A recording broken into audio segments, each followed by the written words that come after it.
یہ مجلسیں پڑھ رہے ہیں، ان کو ضرورت نہیں ہے کہ یہ پڑھیں، ہمیں ضرورت ہے کہ ہم ان کے علم سے فیضیاب ہوں. تو اس کا فیصلہ آپ لوگوں کے نعرے کریں گے، اور اب آپ جانیں اور قبلہ جانیں. آپ کا نعرہ بتائے گا کہ قبلہ نے کل سے یہاں پہ کنٹینیو کرنا ہے یا نہیں کرنا. اور جاوید بھائی جانیں اور آپ جانیں.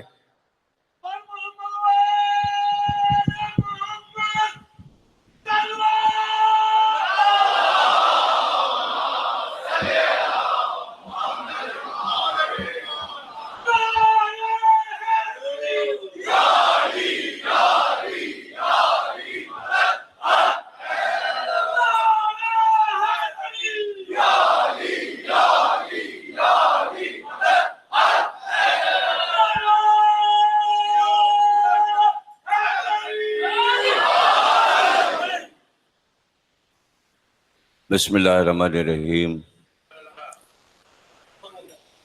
تمام تعریفیں اللہ کے لیے، درود اور سلام محمد اور آل محمد کے لیے صلوات.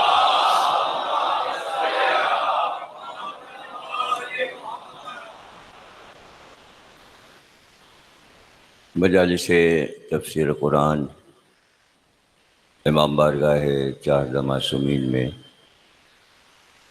21ویں تقریر آپ حضرات سماعت فرما رہے ہیں.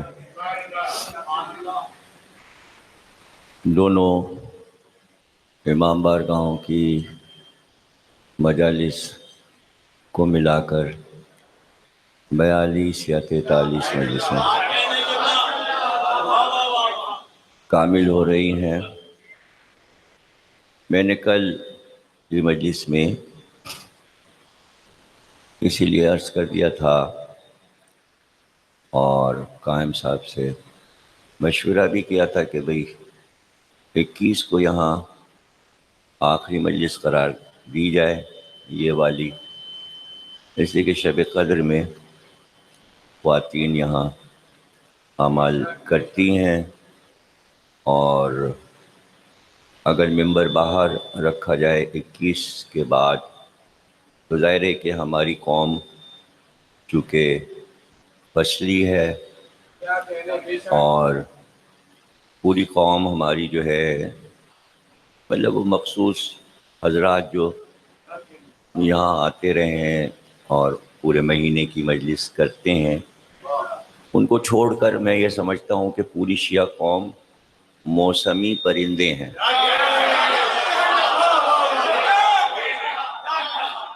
یہ کوئی برا لقب نہیں ہے. موسمی پرندوں کا یہ ہوتا ہے کہ جو روس کے پرندے ہوتے ہیں، جب وہاں برف گرنے لگتی ہے تو وہ سب ایران آ جاتے ہیں اور امام رضا کے روضے میں صحن میں اتر پڑتے ہیں. تو اگر آپ ان زمانوں میں گئے ہیں، میں نے تو دیکھا ہے، وہ سنہرے سنہرے روپیلے پرندے ہوتے، لگتے چاندی کی طرح چمک رہے، وہ سب روس چھوڑ کے امام رضا کے صحن میں آ جاتے.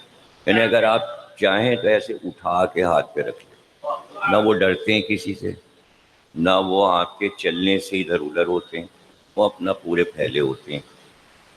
سارے صحن 7 صحن ہیں امام کے، اور سب جگہ آپ کو وہ پرندے نظر آئیں گے. اس کے بعد جب موسم ان کا سردی کا ختم ہوتا ہے تو پھر روس واپس چلے جاتے ہیں امام کی زیارت کر کے. تو اسی طرح ہمارے شیعہ ہیں، محرم آیا 10 دن اپنے اڑتے ہوئے کہیں سے آ گئے، اب وہ انچولی کے میدان میں اتر جائیں یا وہ سولجر بازار کی سڑکوں پہ اتر جائیں یا کھارا کی پتلی گلیوں میں اتر جائیں، موسم ختم ہوا، سب کہاں گئے، اپنا واپس روس گئے کہ امریکہ گئے مجھے نہیں پتا. عاشور کے بعد قوم نظر نہیں آتی. ویسے 21 کے بعد 22 کو تو میں نے ان کو جمع ہوتے کہیں کسی امام باڑے میں نہیں دیکھا. تو اب ظاہر ہے، دیکھیے موسمی پرندوں کو تو نہیں پکڑا جا سکتا، اور مجلس کے لیے جال تو ڈالا نہیں جا سکتا کہ جال لگا کے 21 کو جال لگا لیا جائے اور جانے ہی نہ دیا جائے. بڑے بڑے پنجڑے بنا کے منچولی میں رکھ دیے جائے کہ 22 کو کھولیں گے کھانا وانا دیا جائے گا اور پھر پنجروں میں بند. تو 29 تک یہاں رہنا, عید کے دن تمہیں آزاد کریں گے. اتنے بڑے بڑے پنجرے عارف صاحب بنوا سکتے ہیں, پوچھئے ان سے. اگر یہ بنوا دیں تو پکڑ پکڑ کے سب کو بند کر لیا جائے. اور عاشور کے بعد کیا ہوگا؟ اس کے لیے تو اور زیادہ پنجرے چاہیے ہوں گے. تو اس لیے میں نے یہ کہا تھا کہ 21 کو یہاں پر تمام کر کے, نقی صاحب جو کر رہے ہیں 25 تک, تو 25 کو پھر وہیں امام ضامن جو یہاں بنتے ہیں وہ وہاں باندھ دیے جائیں. میں نے وہ الگ, امام ضامن یہاں. عارف رضا صاحب کہہ رہے ہیں تفسیر یہی ہے بنیادی, تو امام ضامن یہیں بنیں گے. اور اب قائم صاحب نے بھی اعلان کر دیا, عارف صاحب کا ووٹ بھی آ گیا. اب آپ لوگوں کا ووٹ باقی ہے, ابھی میں ووٹنگ کرواتا ہوں. تو 29 کو جشن ابو طالب جیسے ہوتا ہے, وہ 28 ہو یا 29 کو, تو ابھی قائم صاحب بتا دیں گے کہ 28 تک یا 29 تک, مجھے نہیں پتہ. شاید 29 کو لوگوں کو اپنے بنیادیں وغیرہ خریدنی ہوتی ہیں, تو وہ 28 کو ہی اگر کہتے ہیں قائم صاحب تو 28, تو دسترخوان حضرت ابو طالب اور امام ضامن باندھ دیا جائے گا. سال کو ہم گروی کرتے ہیں, سارے سامعین کو اپنے ہمیشہ ہر سال کرتے آئے ہیں گروی, اور دعائیں کرتے ہیں کہ اللہ آپ کو خوش رکھے, سلامت رکھے. اور اگر آپ حضرات آتے ہیں تو پھر سب لوگ ہاتھ اٹھا کے مجھے بتا دیں.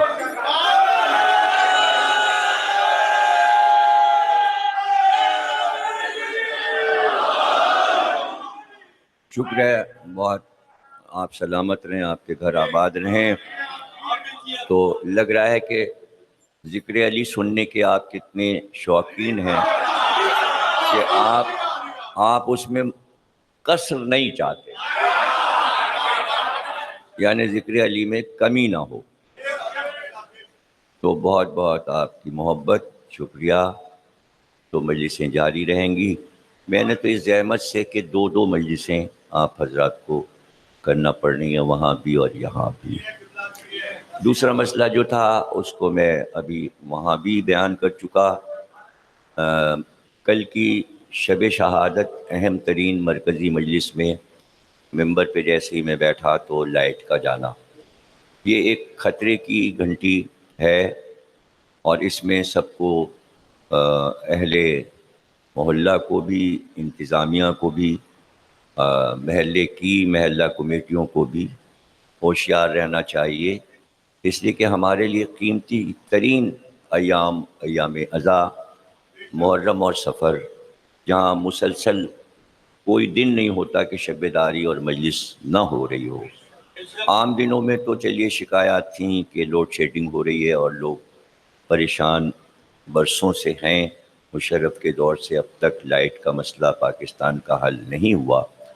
لیکن کل کے لیے جو انکوائری ہوئی ہے اور جو سپروائزر کو وہاں فون فوراً کیا گیا کہ لائٹ کیوں گئی, تو وہاں سے سرکاری جو بیان جاری ہوا سپروائزر کا وہ یہ ہوا کہ ابھی فون آیا کہ رشید ترابی پی ایم ٹی میں آگ لگ گئی ہے, اور تمام گھروں میں آگ لگ گئی ہے. عالم شاہ جی کا گھر بھی جل کے خاک ہو گیا ہے, اور پوری لائن وہاں تک پورے پاس سے آگی آگن چولی میں لگی ہوئی ہے. جبکہ کوئی بھی بندہ نہیں آیا جس نے بتایا ہو کہ کہیں ادھر پیچھے کہیں آگ واگ لگی تھی, ایسی کوئی خبر نہیں ہے. تو اب یہ دشمن آیا ہے.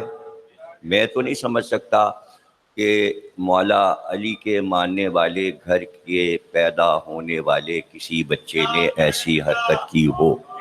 ہمیں تو نہیں امید کہ وہ اگر کرے گا تو وہ پھر علی والا نہیں ہے. تو محکمہ کیسی نے تو محلے پہ ڈال دی بات. تو اب محلے کی ذمہ داری یہ ہے کہ لائٹ کے سلسلے میں آنے والے دنوں میں, اور مجھے حیرت ہے کہ محرم میں جنریٹر گورنمنٹ کا ٹرک پہ آتا ہے اور ساتھ چل رہا ہوتا ہے. پچھلے سال ان دنوں میں بھی, رمضان میں بھی یہاں پر مسلسل ٹرک کھڑا رہا جنریٹر کا, لیکن اب کی کیوں نہیں آیا؟ یہ مجھے حیرت ہے کہ مولا علی کی شہادت کے دنوں میں اس سال کیسے وہ ٹرک نہیں آیا، جبکہ ڈیوٹی ہے کمپنی کی کہ وہ یہ جرم ہے، یہ بہت بڑا جرم ہے، پورے محکمے پہ آ سکتا ہے کہ جہاں پر اجتماع ہوگا وہاں لائٹ نہیں بند ہو سکتی، اس لیے کہ خدا نہ کرے کچھ بھی ہو سکتا ہے، تو اس کی ذمہ داری انکوائری بیٹھتی ہے عدالت میں باقاعدہ، اور کہ یہ کیوں ہوا، کتنے حادثے آپ کے ایسے ہیں آگ لگنے کے، یہ وہ اب تک وہ کیسز کورٹ میں چل رہے ہیں، تو خدا نہ کرے پھر ایک کوئی نیا قصہ ہو جائے اور وہ شیعوں سے متعلق ہو، اور والے واقعات جو ہوئے ہیں کمپنیوں کے ان کے اس سے یہ مجالس سے بڑا زمین و آسمان کا فرق ہے۔ اگر یہاں کچھ ہوتا ہے تو پورا پاکستان ہل جائے گا، آپ سمجھیں، یہ پوری حکومت ہر دور کی ان باتوں کو اپنے آپ کو ٹائٹ رکھے ہر ادارے کی طرف سے۔ اور دیکھیے پہلی رمضان سے رینجرز، آرمی، فوج نے جو میٹنگیں کی کرتے رہتے ہیں، چاہے وہ بڑے جلوس ہوں، مرکزی جلوس ہوں، یا محلوں کے چھوٹے جلوس ہوں، ان چیزوں کا خیال پاکستان بننے سے اب تک حکومت رکھ رہی ہے۔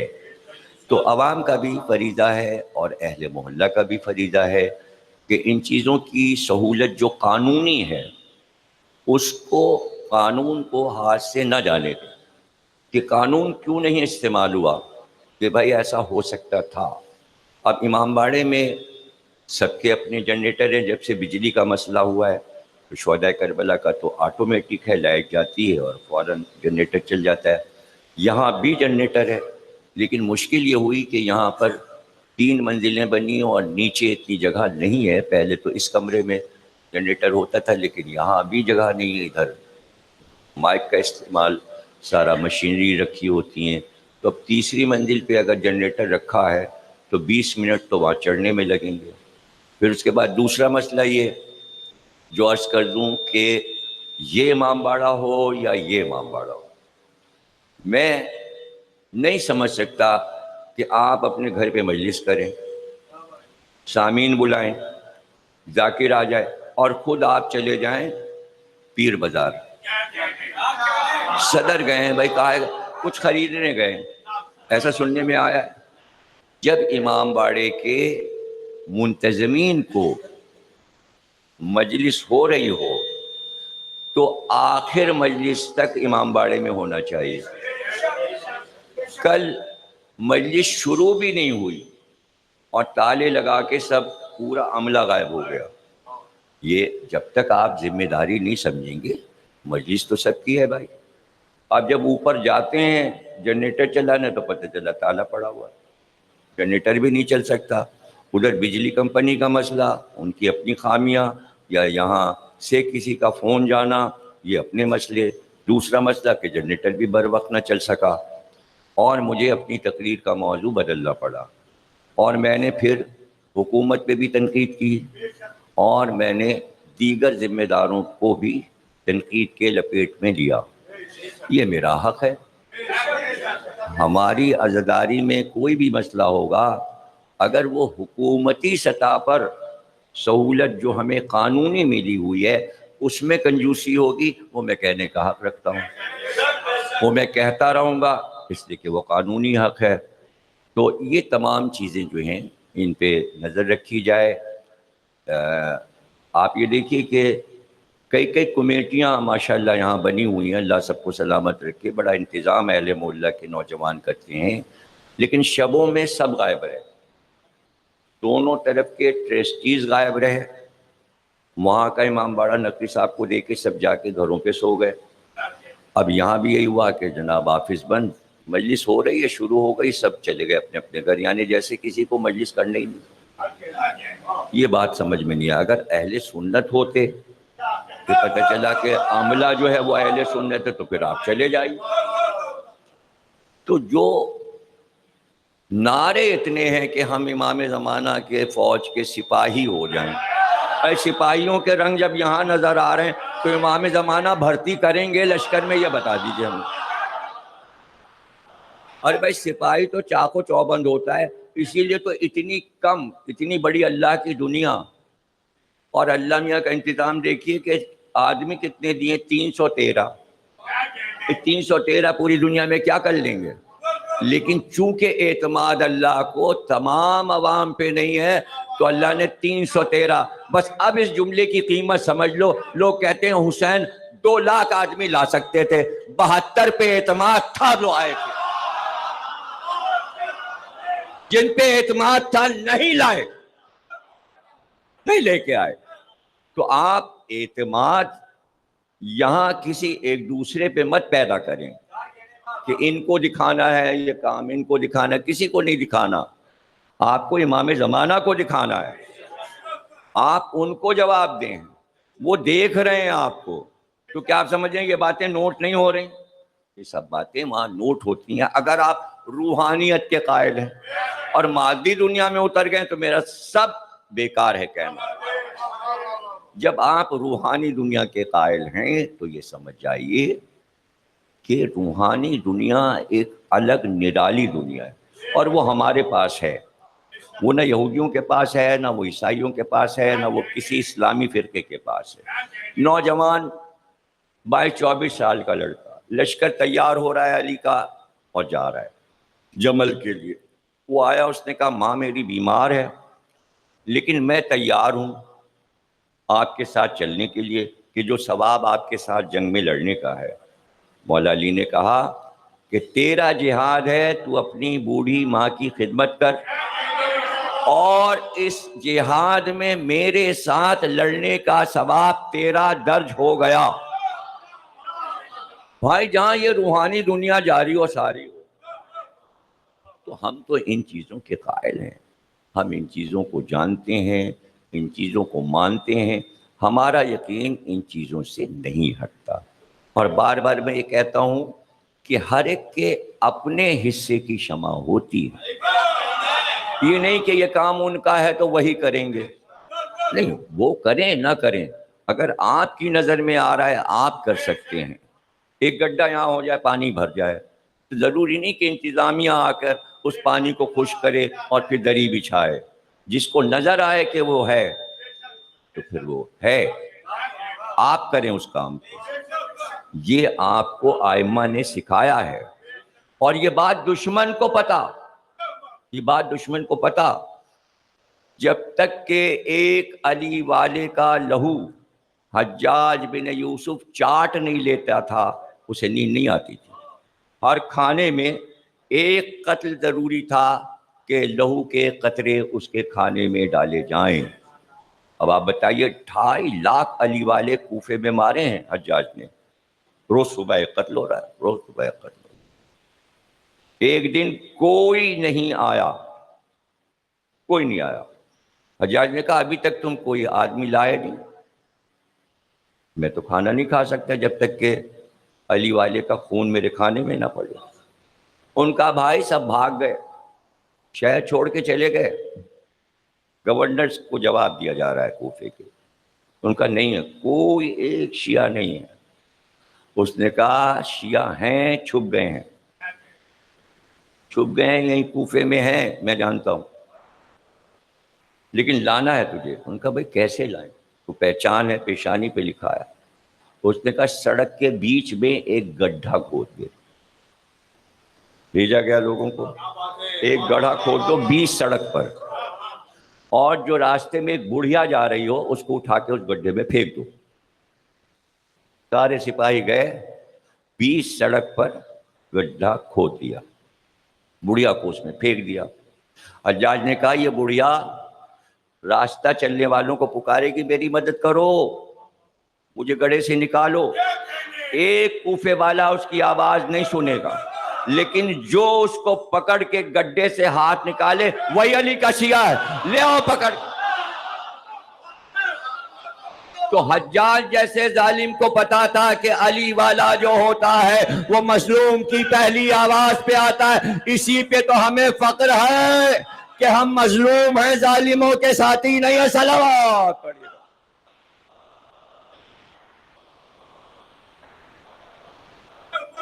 میں سوال کرتا ہوں، ہمیشہ کرتا ہوں، اور پھر ابھی آپ سے کر رہا ہوں، دنیا کے جتنے لوگ گزرے ہیں ایسے جنہوں نے قتل عام کیا، نام میں لے لیتا ہوں، آج تک تاریخ میں انہیں اچھا نہیں سمجھا جاتا. کوئی اچھا نہیں کہتا، کوئی ہیرو نہیں کہتا. چنگیز خان کوئی نہیں مانتا اس کو، ہلاکو کوئی نہیں مانتا. جو دیگر اور بادشاہ ہیں جنہوں نے سفاکی کے ساتھ عوام کو قتل کیا، مارا، ان کو کوئی اچھا نہیں سمجھتا. آج تک ہٹلر کو اچھا نہیں سمجھا جاتا. اتنے یہودی اس نے مارے کہ لوگ اس سے نفرت کرنے لگے، حالانکہ یہودی مارے، لیکن عیسائی بھی اس سے نفرت کرتے. ہندوستان و پاکستان والے بھی ہٹلر کا نام سننا نہیں پسند. محاورتاً کسی کی ڈکٹیٹرشپ دیکھتے کہتے ہٹلر ہے. ارے بھائی ضیاء الحق کے دور میں اتنا قتل عام ہوا، کون سا پاکستانی عوام ضیاء الحق کو اب اچھا کہتا ہے؟ نہیں کہتا. کہیں بھی کہیں ان کی قصیدہ خوانی نہیں ہوتی، کوئی ان کا ڈے نہیں منایا جاتا. اس لیے کہ جہاں ظلم ہوگا، عوام کا مزاج ہے کہ بھائی وہ اتنے لوگوں کا قاتل ہے. کائنات کا واحد انسان علی ہے جس نے اتنے مارے کہ لاشیں بچھا دی، مگر آج بھی علی مظلوم ہے.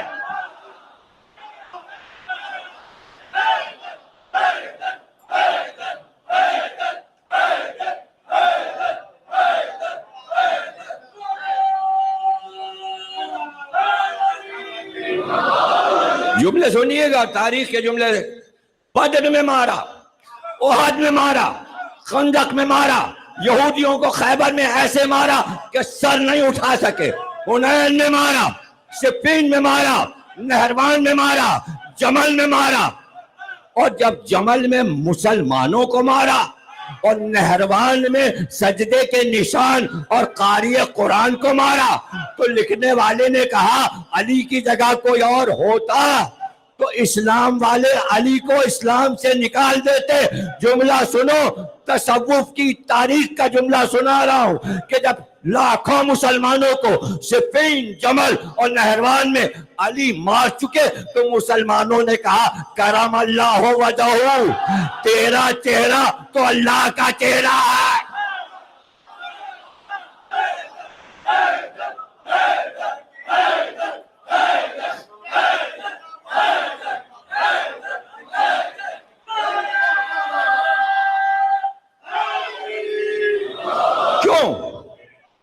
ایک ہی قول تھا علی کا، میری ذاتی دشمنی کسی سے نہیں ہے، میں اللہ کی راہ میں اللہ کے دین کو پوری دنیا میں قائم کرنے کے لیے.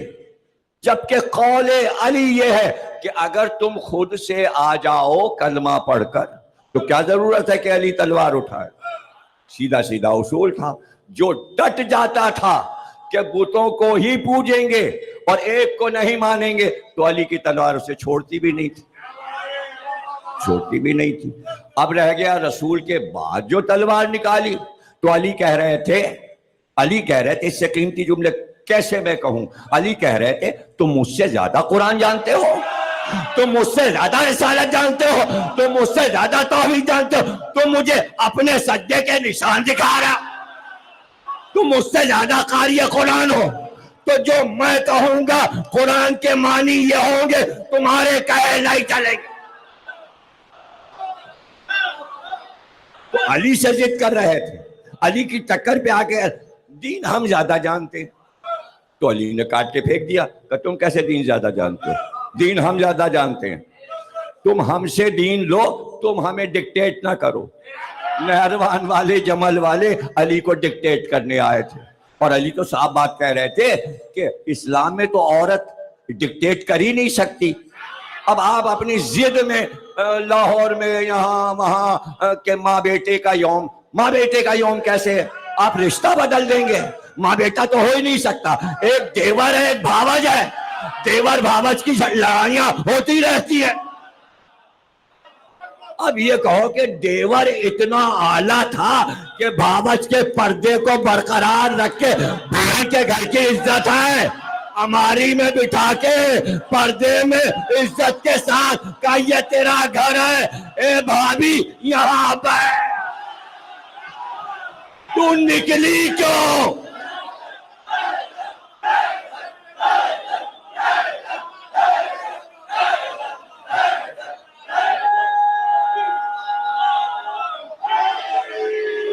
علی سے بڑا انسان ہو سکتا ہے؟ میرے گھر کی بھابھی ہے، غیروں سے کیا مطلب؟ میرا جملہ سن لو، جب لڑکی بیاہ کر آ گئی تو اب سسرال کی ہے، میکے کو بولنے کا حق نہیں ہے۔ اے امت والو، تم علی کی بھابھی کے میکے والو ہو، یہ علی کے گھر کا مسئلہ تھا، بابت کو لائے گھر میں بٹھا۔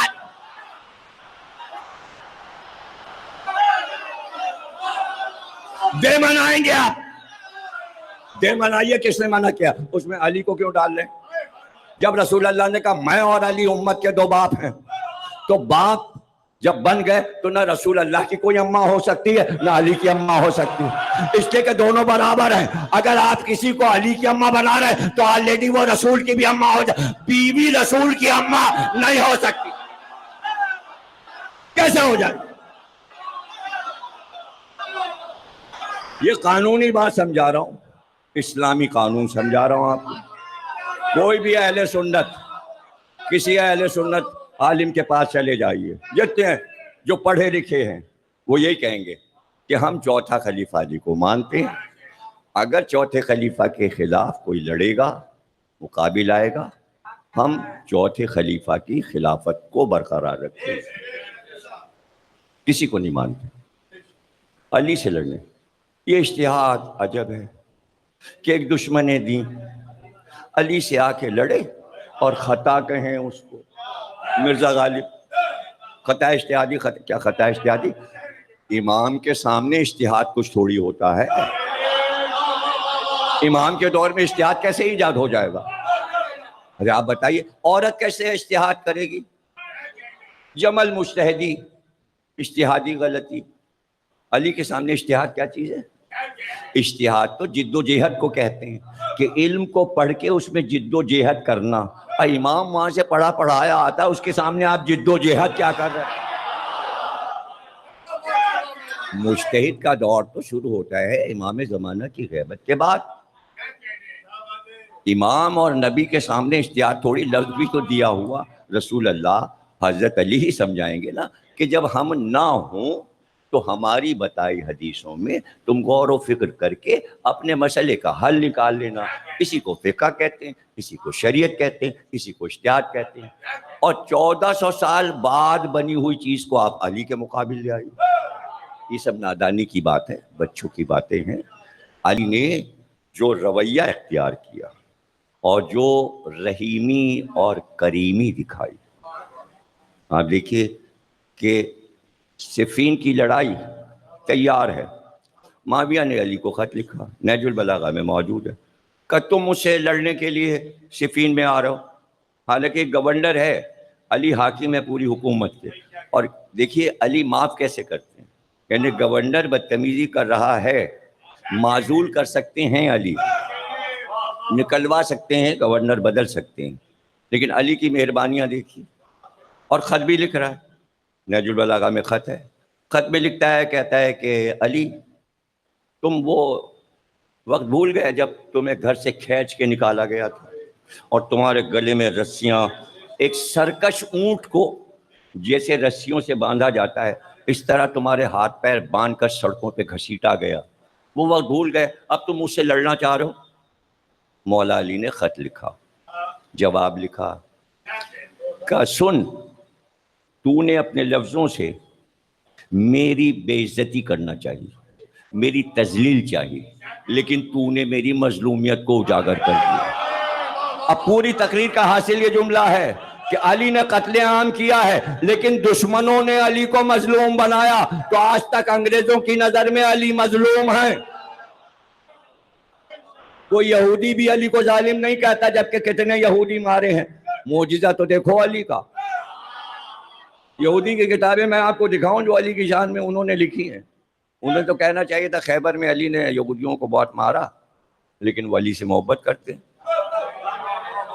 انہوں نے تو علی کے پردادا کا روضہ اسرائیل میں جناب ہاشم کا روضہ ایسا سجا کے بنا کے مولا علی کا نام لکھا ہوا ہے، کہ یہ علی کے پردادا ہیں، شاندار روضہ ہے، ملازم ہے، مؤذن وہاں رکھا ہوا ہے، اذان ہو رہی ہے، اور وہاں جو اذان ہوتی ہے اس میں علی ولی اللہ کہا جاتا ہے۔ یہ اسرائیل کی بتا رہا ہوں آپ کو۔ اور اگر نہیں یقین تو رات میں ابھی نیٹ پہ کھول کے اسرائیل لکھیے گا، روضہ ہاشم لکھیے گا، سب سامنے آ جائے گا۔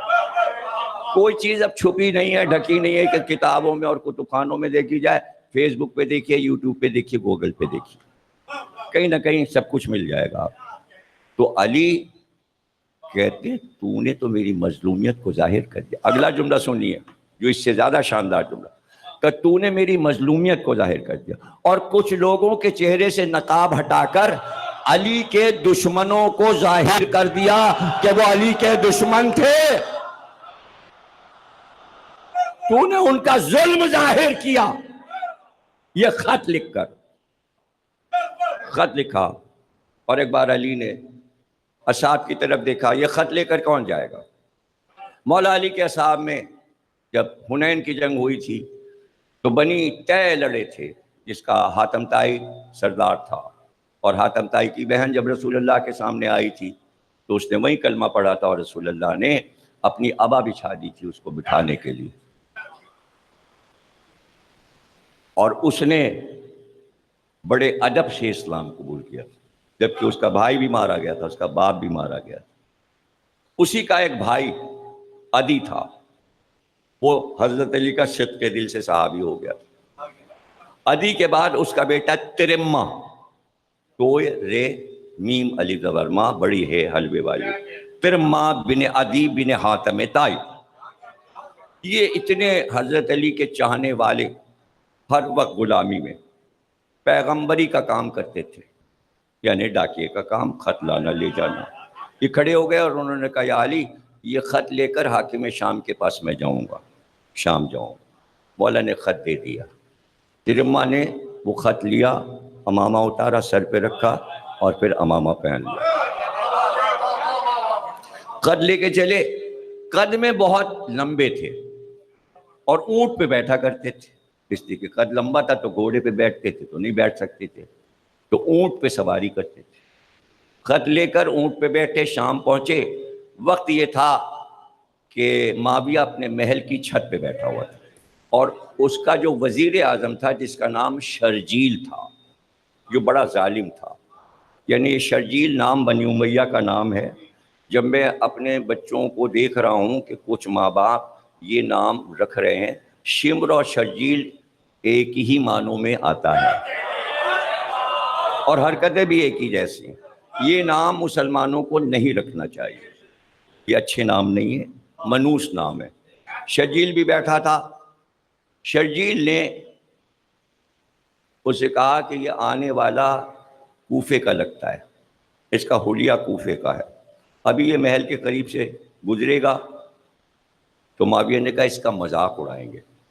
جب اونٹ قریب آیا تو پوچھا شرجیل نے کہ اے شیخ، کیونکہ لمبا ہے نا اور اونٹ کی سواری پہ بیٹھا ہے تو مزاح لمبے سے ہو رہا ہے، یہ اے شیخ آسمانوں کی بھی خبر ہے؟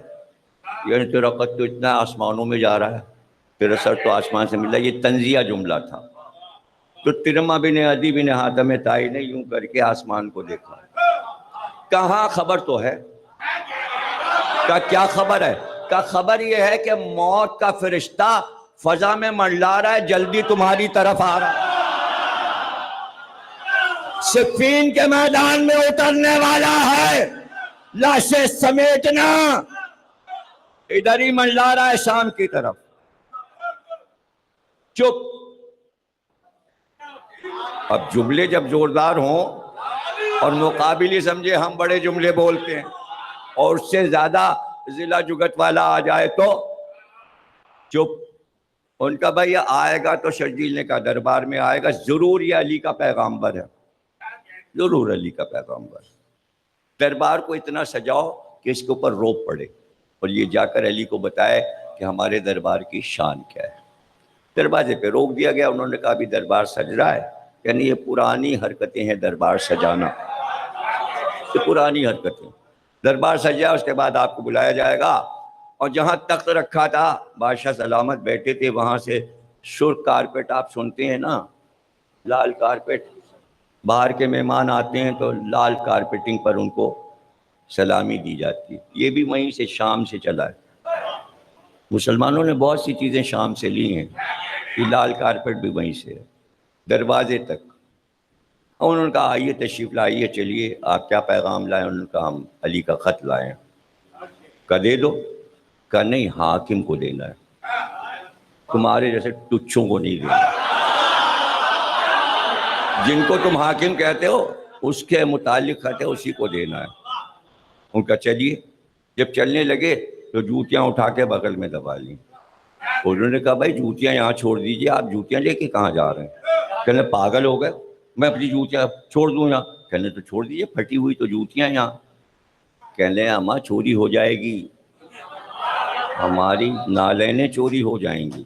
ان کا اتنا بڑا دربار، یہ سب عمرا کھڑے ہیں، آپ کی جوتی کون چورائے گا؟ کرنا چورائے، تم نہ چوراؤ، مدینے سے ابو ہریرہ آ کے چورا لیں گے. کہنے وہ کیوں چورا لیں گے؟ کہنے وہ رسول اللہ کی جوتیاں چوراتے تھے تو میں کیا ہوں.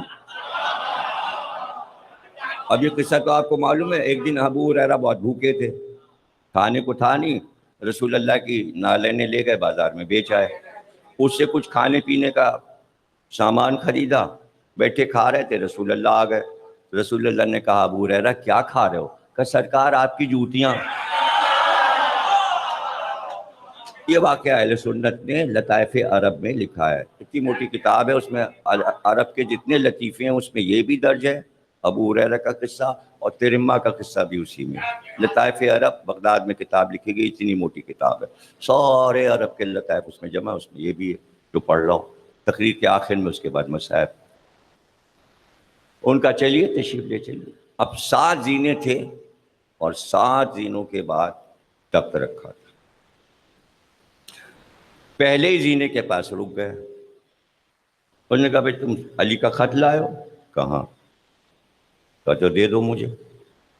کہا کس کو دے دوں؟ کس کو دے دوں؟ کہا یہ دربان کھڑا ہوا ہے، یہ وزیر اعظم ہے، یہ میرا بیٹا یزید یہاں کرسی پہ بیٹھا ہوا، تم میرے بیٹے یزید کو خط دے دو. یہاں بیٹھا ہوا ہے کرسی پہ، سونے کی کرسی پہ، وہ اٹھ کے مجھے دے دے گا.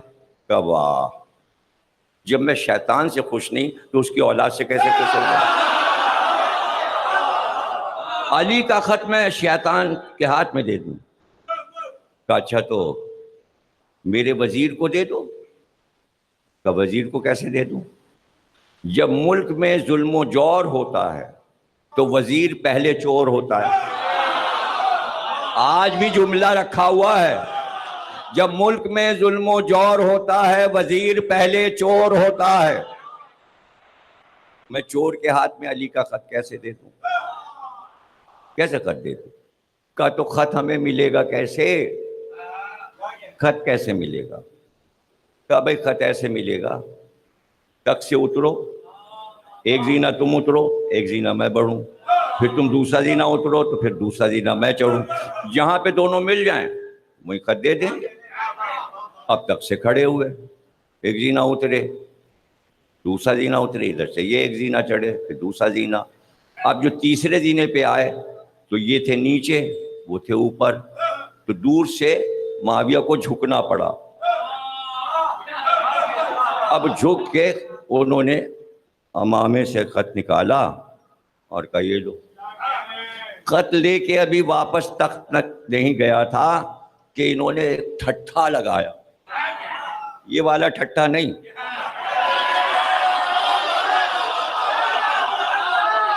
کہا دیواریں کہا نہیں، کہا لگایا. بلند آواز تھی، لمبے قد، پورا محل گونج گیا کہا لگا. تو مڑتے مڑتے کہنے لگے ارے ہنسنے کیا ضرورت تھی، اتنا کہا لگایا. کہ تیرے احمق پن پر. کہ میں احمق ہوں؟ دنیا میں لوگ مجھے مکار کہتے ہیں، عیار کہتے ہیں، تو مجھے احمق کہہ رہا ہے؟ کہ میری نظر میں تو احمق ہے. کہ کیوں احمق ہوں؟ تخت پہ بیٹھتے بیٹھتے کہا کہ اگر میں یہ کہتا یہ علی کا خط ہے، میں سر پہ رکھ کے لایا ہوں، یہ خط لینے کے لیے تجھے تعظیم کے لیے کھڑے ہونا پڑے گا. کبھی تو کھڑا نہیں ہوتا. میں نے تجھے علی کے خط کی تعظیم کے لیے تخت سے اٹھا دیا اور جھک کر تو نے علی کا خط لے لیا. تو علی سے لڑنا چاہتا ہے.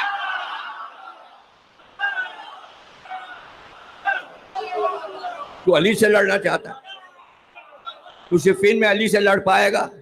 کوئی بصیرت بھی ہے تجھ میں؟ سناٹا، پسینہ آ گیا. اب غصے میں تو تھے ہی. کاتب کو بلایا، کہ جو سب سے زیادہ سمجھدار کاتب ہو وہ آئے. علی کا خط پڑھا. خط پڑھنے کے بعد ان کا جواب لکھا جائے. قلمدان آ گیا، کاتب بیٹھا. خط بولنا انہوں نے شروع کیا. اب یہ کھڑے ہوئے ہیں، پھر اماں بن عدی بن حاتم طائی کھڑے ہیں، اور معاویہ نے خط بولنا شروع کیا. لکھو بعد ہم کے. اے علی، تمہیں اندازہ نہیں ہے کہ ہم نے شام پر کتنے پنجے گاڑ لیے ہیں اور ہمارا لشکر کتنا بڑا ہے. تمہارے لشکر سے بڑا لشکر ہوگا. یہ سیلاب اور سمندر جب میدان میں آئے گا تو تمہارا لشکر ٹھہر نہیں پائے گا. بس یوں سمجھ لو کہ جس طرح آسمان پر بکھرے ہوئے لاتعداد ستارے، اتنا میرا لشکر ہے. تو انہوں نے ایک اور ٹھٹھا لگایا. کہنے میں خط لکھوا رہا ہوں، تم ہنسے چلے گا. کہنے تیری بات پہ ہنسی آ رہی ہے. تو کہہ رہا ہے تیرا لشکر ستاروں کی طرح ہے. قرآن نے علی کو آفتاب کہا ہے. ارے جب آفتاب نکلتا ہے ستارے نظر نہیں آتے. صفین میں جب آفتاب امامت طلوع کرے گا تو تیرے یہ ستارے کہاں ہوں گے؟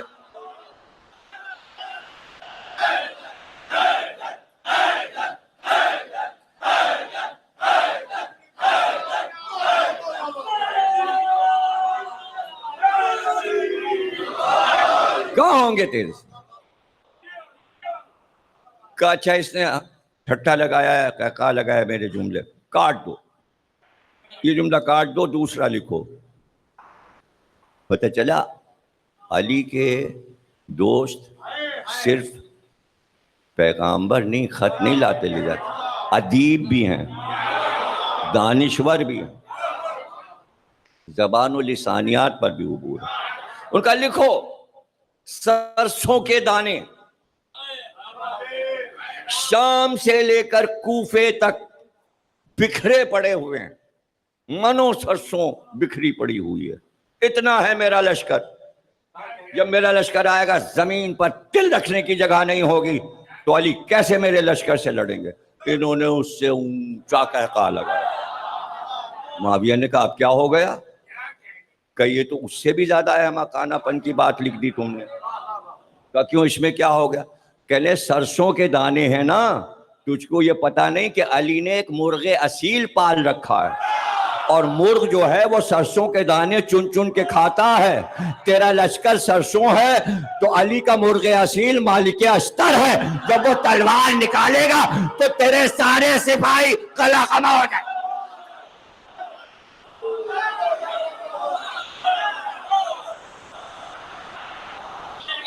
کہا اگر تم اسی طرح بولتے رہے تو خط کا جواب کیسے لکھیں گے ہم؟ کہ تم لکھ ہی نہیں سکتے. علی کے خط کا بھی کہیں جواب ہوتا ہے. تو کہا زبانی پیغام دے دینا. تو علی کا خط تو ہے نہج البلاغہ میں، جواب خط ڈھونڈو گے تو نہیں ملے گا. پتہ چلا علی کے خط کا بھی جواب نہیں ہوتا تو ذات علی کا جواب کہاں سے ہو جائے گا؟ صلوات پڑھیے گا. کیا جواب ہو سکتا ہے اس کا جو زندگی میں بھی مظہر العجائب تھا، آج بھی مظہر العجائب ہے اور رہے گا مظہر العجائب. وہ گاؤں میں بیوی نے تانا دے دیا اس کو، تم تو ہاتھ پہ ہاتھ دھرے بیٹھے ہوئے ہو، عید قریب آ گئی ہے، بچوں کے کپڑے تک نہیں ہیں عید کے. کہ تو مجھے تانا دیتی ہے، اب تو میں جاؤں گا اور کپڑے بچے کے لے ہی کے آؤں گا. تو کہاں جائے گا؟ کہ میں کہیں دنیا والوں سے تھوڑی مانگوں گا، میں جا رہا ہوں نجف، میں تو مولا علی سے مانگوں گا. پہنچ گیا، زری پکڑ لیا اور کہا میں جاؤں گا نہیں، مجھے تو اپنے بچوں کے کپڑے چاہیے. علی کپڑے دو یا رقم دو، میں کسی اور سے نہیں مانگوں گا. وقت ہو گیا، آدھی رات ہو گئی، خداموں نے کہا باہر نکل، روزے کے دروازے بند ہیں. اس نے کہا تم مجھے ہٹا ہی نہیں سکتے. اس نے زری کو ایسا